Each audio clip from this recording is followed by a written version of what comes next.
अनेक अत्याचार या महाराष्ट्रात होत आहेत आणि तिथे कुठे ना कुठेतरी एक बदल घडवणं ही आमची जबाबदारी आहे आणि म्हणून जे कुठचेही पक्ष ह्या महाराष्ट्र हितासाठी लढत आहेत त्यांनी एकत्र येऊन लढणं गरजेचं आहे. काय तारीख वगैरे काय ठरली आहे का एकत्र येण्याची? हो, असं काय तुम्ही बोलण्याला जा पुढे. मग आपण पाहिलं असं कुर्ल्यामधले जे आमदार आहेत मंगेश कुडाळकर, आता तिकडचे लोक प्रश्न उपस्थित करतात, क्या हुआ तेरा वादा, जी जागा नक्कीच आपल्याला माहिती आहे.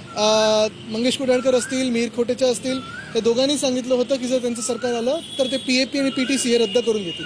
आता मदर डेअरीची जागा असेल, मुलुंडमधल्या जागा असतील, सॉल्ट पॅन, जेव्हा आम्ही तिथे कारशेड हलवली होती तेव्हा केंद्र सरकारने, भाजपच्या केंद्र सरकारने तिथे अडचण निर्माण केली होती. सांगितलं तर सॉल्ट पॅन आम्ही जागा मुंबईला देणार नाही आणि आता अदानीच्या घाशात घालायला ती भाजपनी जागा बरोबर काढून अदानीच्या घाशात घालतात.